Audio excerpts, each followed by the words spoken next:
मित्रों नमस्कार।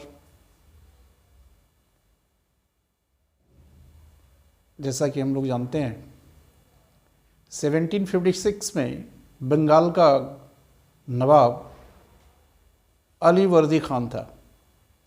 अली वर्दी खान की डेथ 1756 में होती है, तो उसके बाद उसका ग्रैंडसन सिराजुद्दौला बंगाल का अगला नवाब बनता है।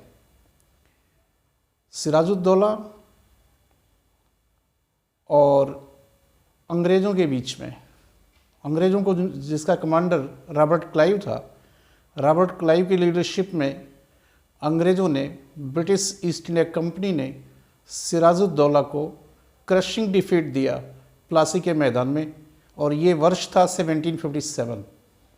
इस युद्ध में सिराजुद्दौला मारा भी गया, और इस तरह से Bengal was the first state of India that went under the control of British। हालांकि बीच में 2-4 साल तक उन्होंने कुछ और भी इंतज़ाम किए थे, डायरेक्टली उन्होंने उस पर रूल नहीं किया, 2-4 साल और उन्होंने आगे बढ़ाया मैटर को, बट आफ्टर ऑल पावर जो थी वो शिफ्ट हो गई ब्रिटिश के हाथ में, और एक तरह से it was the beginning of the British rule, direct British rule in India.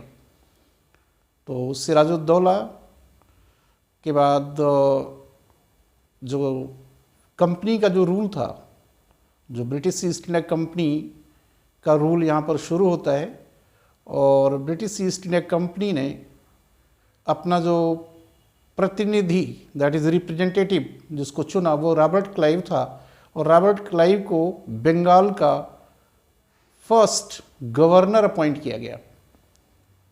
तो हम कह सकते हैं कि Robert Clive was the first governor of Bengal, and it was the year 1757। तो रॉबर्ट क्लाइव 1757 से 1760 तक गवर्नर बंगाल का रहा, and he was succeeded by Vansittart. He was the second governor, and it was the year 1760। तो 1760 से 1765 तक वेनी start को governor का पद मिला।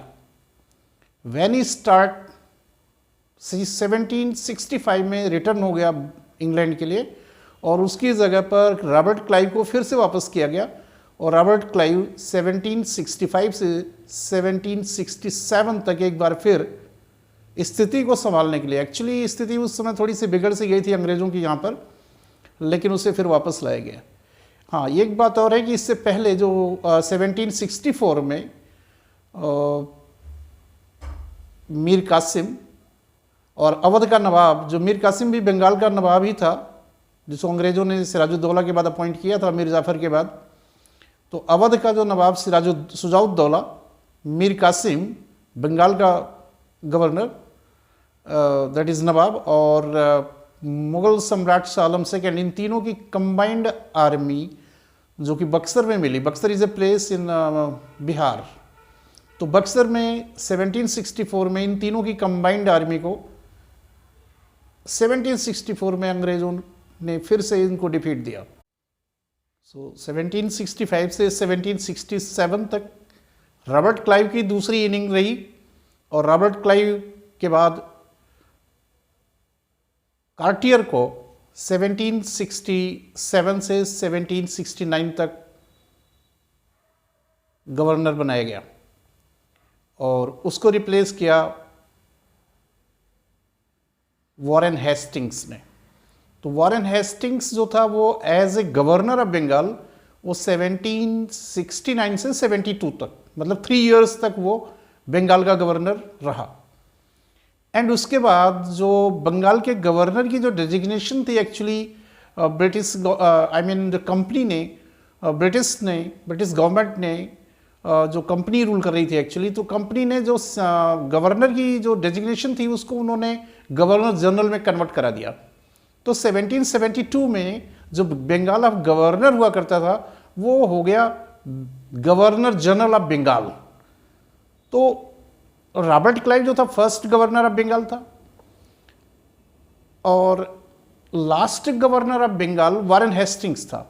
तो वॉरेन हेस्टिंग्स को governor general of Bengal appoint किया गया। तो इस तरह से first governor general of Bengal Warren Hastings हो गया, and it was the year 1772 and he remained there up to 1784।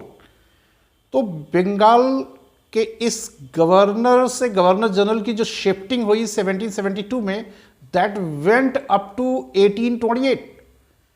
1828 में लास्ट जो गवर्नर जनरल ऑफ बंगाल था वो लॉर्ड विलियम बेंटिक था। तो बेंटिक जो था वो 1828 से 1833 तक गवर्नर जनरल ऑफ बंगाल था। एंड उसके बाद फिर उस डेजिग्नेशन को चेंज करके उसे गवर्नर जनरल ऑफ इंडिया में कन्वर्ट कर दिया गया। And it was the year 1833। इस तरह से Lord William Bentinck first governor general of India बन गया। और ये गवर्नर जनरल की post it kept on going till 1856। 1856 में गवर्नर जनरल लॉर्ड कैनिंग बना, लॉर्ड डलहौजी को उसने रिप्लेस किया। और 1856 से लेकर 1858 तक वो governor general of India on the part of the British East India Company, because it was the rule, India was being ruled by the British Company only.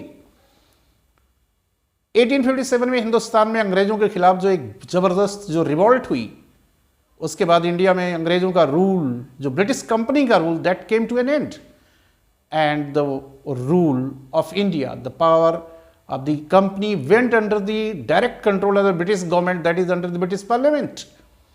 And Britain की government ने power को अपनी तरफ लेते हुए Lord Canning को जो उस समय का गवर्नर जनरल हुआ करता था, उसकी डेजिग्नेशन को बदल करके उन्होंने वाइसराय में कन्वर्ट कर दिया।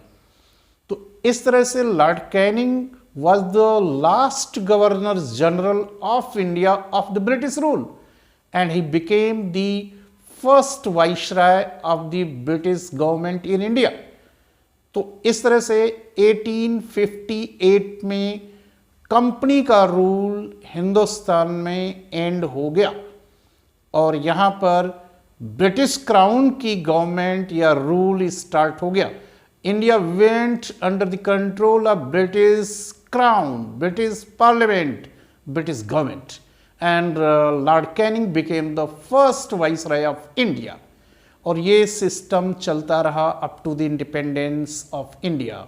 तो लास्ट जो वाइसराय अंग्रेज ब्रिटिश गवर्नमेंट की तरफ से इंडिया में था, he was Lord Mountbatten.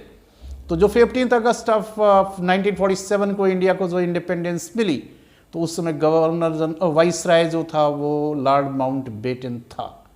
Lord Mountbatten को ही हमने फिर अपना गवर्नर जनरल अपॉइंट कर दिया। इंडिपेंडेंस के बाद हमने उसी को कंटिन्यू किया and he became the first governor general of independent India. तो मैं एक बात यहां बताना चाहता हूं कि आफ्टर इंडिपेंडेंस इंडिया में दो ही गवर्नर जनरल हुए। पहला गवर्नर जनरल वो लॉर्ड माउंटबेटन है और दूसरा गवर्नर जनरल चक्रवर्ती राजाजी, जिसको राजगोपालाचारी भी कहते हैं। Rajagopalachari became the second governor general of independent India. एक बात और इंपॉर्टेंट पॉइंट यहाँ पर है कि आफ्टर इंडिपेंडेंस अगर ये हमारे पास क्वेश्चन आता है कि भाई who was the first governor general of independent India, then it was that is Lord Mountbatten. But who was the first Governor General of independent India? That is Indian Governor General. Then you will say it was Rajagopalachari. और इस तरह से governor general का जो designation था वो 1950 में 25th of November 1950 में that came to an end, and 26th January 1950 को India became republic and Dr. Rajendra Prasad became the first president of India. Thank you, आप लोगों ने हमारी इस वीडियो को देखा और आप लोगों से ये है कि आप हमारी इस वीडियो को लाइक भी करेंगे, शेयर भी करेंगे, सब्सक्राइब भी करेंगे और फिर हम नेक्स्ट वीडियो में आपसे मिलते हैं। Thank you.